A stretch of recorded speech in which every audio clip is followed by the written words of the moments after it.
Hello, ദേ ലല്ലൂസാണ് കേട്ടോ എന്നെ കണ്ടപ്പോൾ ഓടി വരുന്നത്. എന്തെങ്കിലും കഴിക്കാൻ കൊണ്ടുവന്നിട്ടുണ്ടാകും എന്നുള്ള പ്രതീക്ഷയിലാണോ ഓടി വരുന്നതെന്ന് ചോദിച്ചാൽ അങ്ങനെയല്ല. ഇപ്പം ഞാൻ എപ്പോൾ ചെന്നാലും എൻ്റെ അടുത്ത് ഓടി ഓടി വരും കേട്ടോ. രണ്ടുപേർക്ക് പിന്നെ പരിചയമായല്ലോ എന്നല്ലേ. ഇത്രത്തോളമൊക്കെ വലുതായിട്ടുണ്ട്. പണ്ട് നേരെ കുഞ്ഞായിരുന്നു, തീരെ കുഞ്ഞായിരുന്നല്ലോ.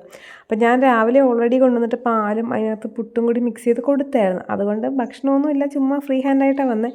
ഇവന്മാരുടെ വീഡിയോ ഒക്കെ എടുക്കാമെന്ന് പറഞ്ഞ് വന്നതാണ്. അപ്പോഴത്തേക്ക് എന്നെ കണ്ടപ്പോൾ ഓടി വന്നു കേട്ടോ. പിന്നെ ഞാൻ അകത്തോട്ടേക്ക് കയറി അവിടെ ഇങ്ങനെ ഇരുന്നപ്പോഴത്തേക്ക് രണ്ടും കൂടി ഭയങ്കരമായ കളി, ഭയങ്കര കരച്ചിലും ഭയങ്കര കളിയൊക്കെ.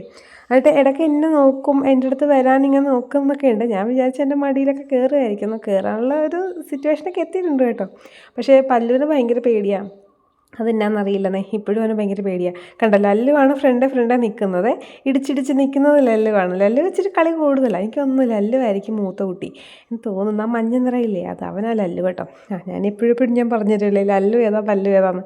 അതിനെന്നറിയോ അങ്ങനെ പറയുന്നത്? ഇപ്പോൾ വരെ നമുക്ക് പല്ലു ഏതാ ലല്ലു ഏതാന്ന് തിരിച്ചറിയില്ല. അമ്മ ലല്ലുന്നും അല്ല പല്ലുന്നും അല്ല വിളിക്കുന്നത്, അമ്മ ദില്ലുന്നോ ബില്ലുന്നോ എന്തൊക്കെയോ വിളിക്കുന്നത്. പിന്നെ ലൂ ഉള്ളതുകൊണ്ട് ഞാൻ വലിയ മൈൻഡ് കൊടുക്കാറില്ല, എന്തെങ്കിലും ആവട്ടെ എന്ന് വിചാരിക്കും. കാരണം വിളിക്കുമ്പോഴേ ഇവന്മാർ ഓടി വരും കേട്ടോ.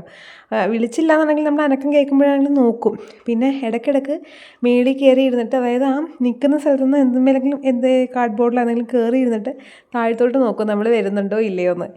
എന്നോട് കുറച്ച് കൂട്ടായിട്ടുണ്ട് കേട്ടോ. അതുകൊണ്ടാണ് ഈ കാണിക്കുന്നത്. ഇടയ്ക്ക് പിടിച്ച് മടിയിലൊക്കെ വെക്കും. എനിക്ക് ഭയങ്കര ഇഷ്ടമാണ് രണ്ടിനും. പക്ഷെ അവൻ ഇച്ചിരി പേടി, അതുകൊണ്ടാണ് ഇങ്ങനെ എപ്പോഴും ഒളിച്ചിരിക്കും. എന്നാന്നറിയില്ല. പിന്നെ കുറച്ച് കഴിയുമ്പോൾ പേടിയൊക്കെ മാറിക്കോളും. നമ്മുടെ കൂടെ താഴ്ത്തിറങ്ങി വരുമ്പോൾ റെഡിയാകും എന്നാണ് അമ്മ പറയുന്നത്. പിന്നെ അമ്മച്ചി വന്നാലേ നമുക്ക് താഴ്ത്തിറക്കാൻ പറ്റുള്ളൂ. കാരണം അമ്മച്ചിയാണ് ഇതിനെ ശിക്ഷണത്തിൽ വളർത്തിക്കൊണ്ടിരുന്ന ആൾ. ഞങ്ങളൊക്കെയാണ് ഭയങ്കര പുഞ്ഞാരിപ്പിക്കലാന്നേ. അപ്പം നെക്സ്റ്റ് വീഡിയോ ആയിട്ട് കാണാം കേട്ടോ.